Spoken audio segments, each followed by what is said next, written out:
E se eu te falasse que usando som graveto e a luz do sol, a gente consegue desvendar segredos de milhares de anos atrás, medir as horas e até o tamanho do nosso planeta? Parece mágica, né? Mas é pura ciência. Hoje, a gente vai virar detetive da sombra para resolver um dos maiores quebra-cabeças da história. Estão prontos? A investigação começa agora. Olha só o nosso roteiro de investigação. Primeiro, vamos descobrir qual foi o primeiro relógio de todos. Depois, vamos construir nossa própria ferramenta de detetive. Aí, vamos decifrar o código das sombras e, no final, revelar como um gênio da Grécia Antiga usou tudo isso para medir o nosso mundo. Então, para começar, tudo parte de uma pergunta bem simples, mas que, olha, muda tudo.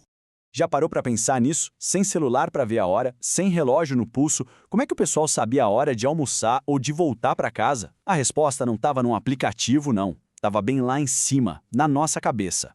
Exatamente, o pessoal lá de antigamente percebeu que o Sol faz sempre o mesmo caminho no céu, todo santo dia. Ele nasce lá no leste, chegando ao ponto mais alto ao meio-dia e se põe no oeste. Esse movimento era basicamente o relógio mais confiável que eles tinham. Tá, mas para conseguir ler as horas nesse relógio de sol, a gente precisa de uma ferramenta.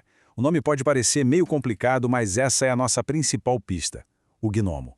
Um gnomon é basicamente um nome chique para qualquer vareta que a gente coloque em pé no sol e que faz uma sombra. Pode ser um poste, uma estátua ou uma coisa que a gente mesmo pode construir em casa. E olha, é muito fácil. É só pegar um pote de sorvete para fazer um peso, espetar um cabo de vassoura bem retinho no meio e botar tudo em cima de uma cartolina grande. Simples assim. E tcharam! Olha só como fica. Nossa ferramenta de detetive está prontinha para a gente começar a ler as horas que o sol escreve no chão pra gente. Bom, agora que a gente já tem o nosso gnomo, precisamos aprender a ler a mensagem secreta que ele nos mostra. E a chave para decifrar esse código é observar a dança da sombra dele durante o dia. Repara só nesse padrão. De manhãzinha, com o sol ainda baixo, a sombra fica bem esticada, bem longa. Conforme o sol vai subindo no céu, a sombra vai encolhendo, até que, ao meio-dia, ela fica o menor possível. E depois de tarde, ela começa a esticar de novo, só que para o outro lado. Essa é a dança das sombras. Ok, saber as horas usando uma sombra já é bem legal. Mas, há mais de 2000 anos, um cara olhou para essa mesma sombra e percebeu uma pista para um dos maiores segredos do nosso planeta. E agora vamos conhecer o mestre dos detetives da sombra, Eratóstenes. Ele usou um gnomo não só para ver as horas, mas para resolver um mistério do tamanho do mundo. Literalmente.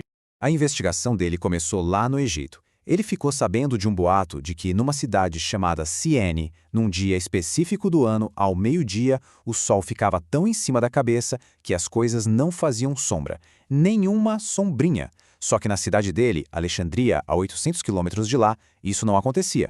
E aí que tá o mistério. Pensa bem. Como é que o mesmo sol, na mesma hora, podia não fazer sombra nenhuma em Siene, mas fazer uma sombrinha em Alexandria?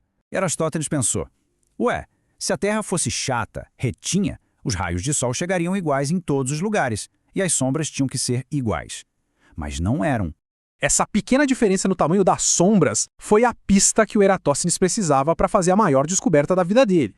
E essa foi a sacada de gênio dele. A única explicação possível para uma cidade ter sombra e a outra não, na mesma hora, era que a Terra não podia ser plana. Ela tinha que ser curva, como uma bola de futebol gigante. Só assim, os raios de sol chegariam em ângulos diferentes em cada cidade.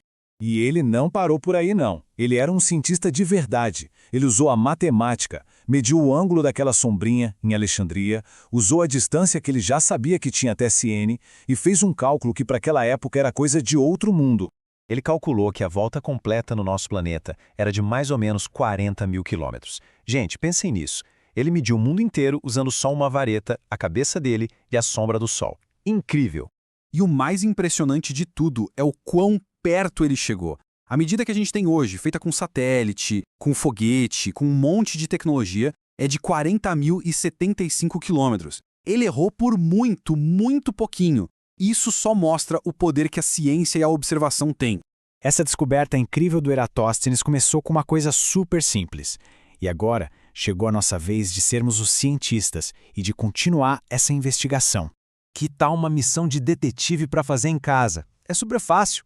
Num dia de sol, pega um lápis e coloca ele em pé no chão. Daí, você marca com uma pedrinha ou um giz onde a pontinha da sombra termina.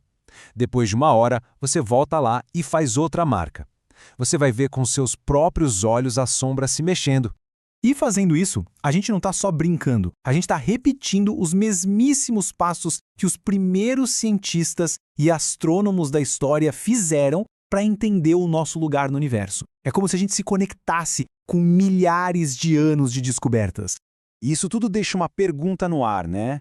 A gente viu que as sombras mostram as horas e até o formato da Terra, mas que outro segredo será que o Sol e as sombras ainda guardam, só esperando um detetive bem curioso para descobrir?